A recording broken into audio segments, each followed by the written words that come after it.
Peace, family. Welcome back to the Health Hop Network. Just wanted to come back and talk about some shit that I forgot to mention. Somehow I forgot about this part of the video. I think I let it run a little too long. But before I do that, I want to play this other little part again. First of all, sorry. If you don't know what I'm talking about, I'm referring to the last video I dropped, the last full video about KRS-One and the magical oxtail. So if you haven't seen it, I recommend you go check it out so you can get the context. But in that video, he talked about this still small voice, right? And I just want to play a little bit more of what he said about that. And I want to touch on that a little bit more because I think I was a little too dismissive of it, and I didn't clarify my position on that. So first, before we get into what this video is actually about, we're gonna listen to him talk about this voice again, and I want to clarify something about that. So listen or watch. I would first tell you to tell your students to look at that small voice because it's not logical. It doesn't make sense, but it's always right. And a lot of times we don't listen to that voice and we regret it. You know how many times you say, something told me, but you're saying that because you didn't listen. You say, something told me to do this, but to go back and really recognize what was that something that told me? What was that? So the first thing I would say, and of course with health as well, your body is your body, and you should listen to it. Okay, yeah, so that little shit right there. I was, like I said, was very dismissive of the whole voice thing, the still small voice. First of all, that's religious talk. He knows that. Like he said, his grandmother used to call it that. So how the brother next to him resonated with that, right? And the rest of the audience did because, yeah, that's their language.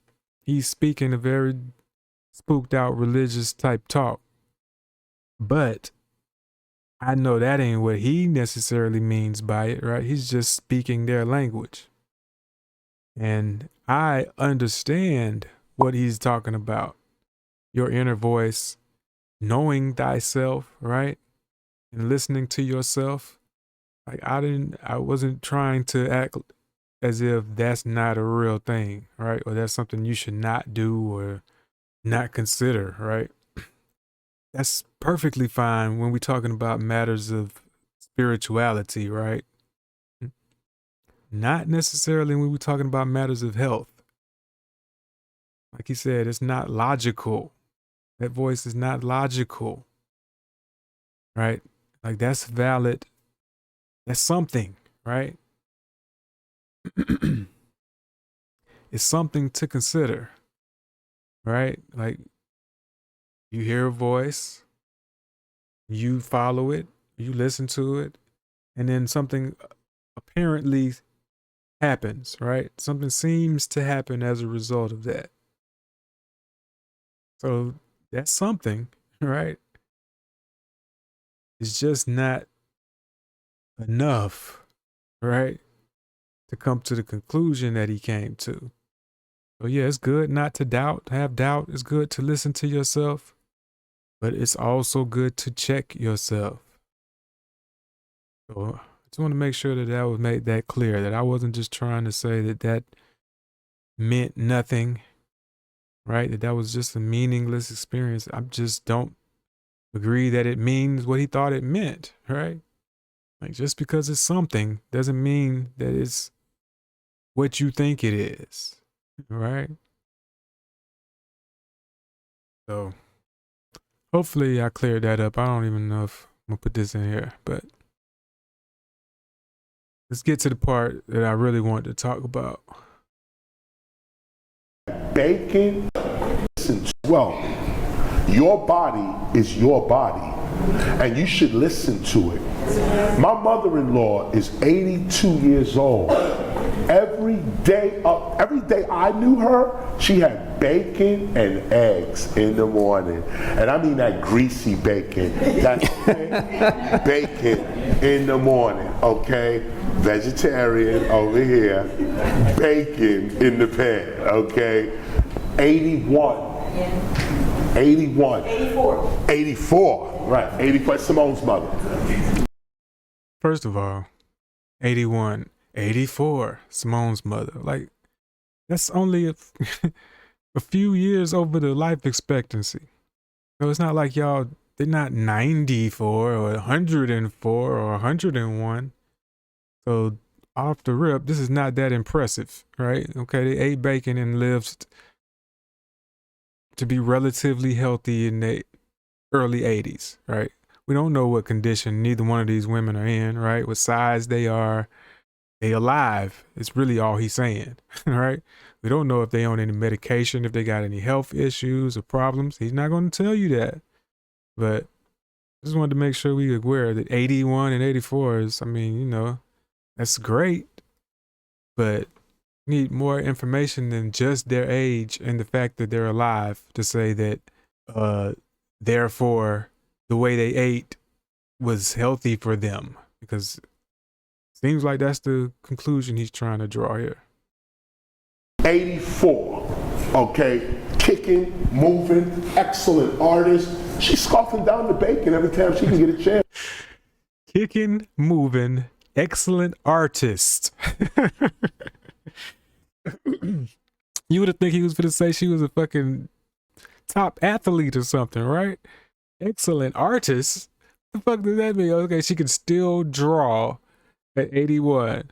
Like, come on, Chris. Like, I don't understand his thought process on none of this shit right here. Like, this whole part. As soon as this lady stood up, and I meant to also say, I bigged up all his other lectures. This was a good one too, right? I'm pretty sure I learned something from this one. Till we got to this part, it was all right.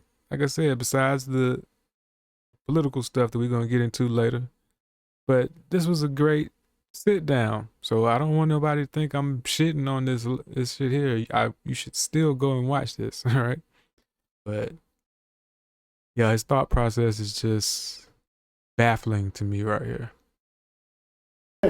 Doctors telling you to stop. She's like, whatever. Let's just keep going. Doctors are telling her to stop. Like, why are you telling them this, Chris? Like, what are you doing, sir? Like, so that makes it obvious that she ain't in perfect health. She ain't doing all that great. She been visiting doctors, and they've been trying to encourage her to stop eating. She like, whatever, let's keep going. Doctors telling you to stop. She's like, whatever. Let's just keep going. She's been living. She's doing well. I look at this and I say, look, in the face of the truth, you got to look at the truth and just make your decisions based on that. Sometimes it's not going to make sense, or make sense to you, or to your condition. But if it's right in your face, then you have to make an assessment on what's right there. So come back to the health. The first thing is your body is your body. I tell you. Okay, we already heard the rest of this on the last video, so we're not going to listen to that. But yeah, okay, so your body is your body. When the truth, what's the truth? Like, what? I didn't get the moral of this story. Like, okay, you told us about your mother and Simone's mother. They're kicking, alive and kicking. That's the truth. Did that lead you to eat thick, greasy bacon? Like, so no, it didn't. You made a point to let us know that you are a vegetarian, been a vegetarian, despite the fact that your mother been eating thick, greasy bacon forever. So what is the point of you telling us this? Like, that's the truth. Okay. that she survived despite eating this bacon. Therefore, what? We ought to eat bacon too? No, you're not saying that. You're saying that you should know your body, right? I think that was the point. That if your body is okay with eating thick, greasy bacon, you should eat thick, greasy bacon, despite even what your doctor is telling you. Like, shout out to her doctor, first of all, for not just trying to throw her on some medication and try to actually tell her how to possibly improve her health. But instead of listening to that, we just gonna whatever, keep going. Listen to yourself. I say that all the time. Listen to your body. Cool. But fine. If your body thrives off thick, greasy bacon, like truly, right? If you eat thick, greasy bacon and your doctor is not telling you to get off of it, then you might have a point, right? If you're more than just a good artist, still a great artist or whatever, like, I would love to see her and see how healthy she really is, right? Because just this is what we've done for years, and I know Chris has been through this. Like, if you done ate a certain way long enough, you done heard somebody tell you, "Oh man, my grandmama been eating pork for 50 years and she's still alive." Like, we all hear this shit when we start transitioning and we trying to get off the meat. Somebody's gonna tell you that you are wasting your time because their grandmama or great grandmama or granddaddy or whoever been eating all this shit for all these years and they perfectly fine. Or they're telling you this is why they don't want to do it, right? They watched their grandmama eat like this and they were fine, so why would I change, right? What have we established over here, right? That quality of life is more important than quantity of life. You get 90 sick years, that ain't better than 60 healthy years to me, right? Or 70 healthy years. So what are we talking about? Grandmama had gout, high blood pressure, diabetes, all kind of shit.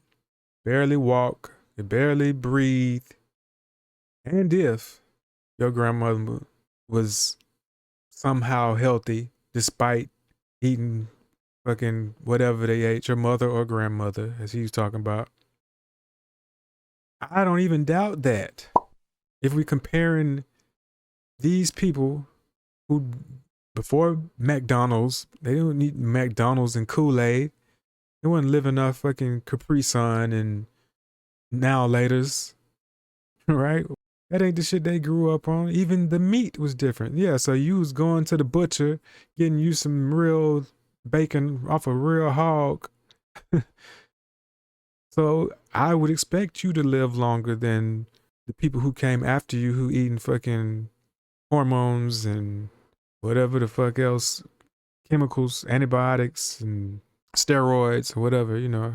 But yeah, that's not hard for me to believe. The people who ate pork or beef or whatever the fuck they ate back in the day were healthier than people who eat it now. It was different quality of food. They didn't live off junk. They didn't live off fast food. It was vegetables mixed with that meat. Yeah, why don't people take those things into consideration? Stop bringing up what your grandma, how old your grandmama was and the shit she ate. She didn't eat the same shit we're eating today. She's not eating what you eat. But that's foolish. Unless you can tell me your grandmama grew up off Now and Laters and Jolly Ranchers, Skittles, right? Laffy Taffy, hot fries, hot Cheetos, lemon pepper, honey buns. Like, it didn't exist when KRS-One's mother was growing up. This man's in his 60s or late 50s. Just consider how old his mother is, and he probably didn't even grow up eating the stuff that a lot of us grew up eating. Probably grew up eating fucking oxtails and rice and peas. Let's stop bringing up what grandmama used to do, what grandmama and mama used to eat, and how old they were. 9 times out of 10, they were old and sick, old and fat. But not fucking pinnacles or paragons of health. So yeah, I don't understand why we do that. Why people do that, and why the fuck he would be doing that. You know you done heard that dumb shit a million times from dumbass niggas who usually looking for an excuse to keep eating bullshit. So it's not the reality no more. Why would you lie to people? We get fat and sick and old. That's what happens to most of us. Not a lot of fat people walking around over the age of 85. So unless your mother and Simone's mother got some serious workout regimens going on, doing some intermittent fasting, right? Taking some other measures to combat whatever the fuck they doing, they're probably not very healthy, or it ain't gonna be around too much longer. Like, let's just keep it above. And even if they do, even if they both live to be fucking over 100 years old and continue to eat fat, greasy bacon, what does that mean? Does that mean we should follow suit? Of course not. He didn't even follow suit. Yeah, I just wanted to touch on that because something I've heard a lot of times. People bring up these examples. We've talked about this shit before. Don't tell me about what your grandmom used to eat. I do not give a fuck. What is that supposed to mean? Especially if we're talking about knowing yourself and knowing your body. What somebody else ate and lived and thrived off of would really be irrelevant to you if that's the way we're looking at it. You have to decide, you got to figure out what's right for you, what works best for your body. So watching what mama did or grandmama did, not very useful for you. And if you're watching people, if we're going to say, okay, well, we're using people for examples, then you couldn't just use one person and say, oh, well, she did it and was healthy, therefore must be a healthy thing to do. You need to check the numbers, right? Check the stats. See how that's working out for people overall. Got to be scientifically minded, right? We are men of science and women of science. So let us act like it. Marinate on that till next time. Be healthy.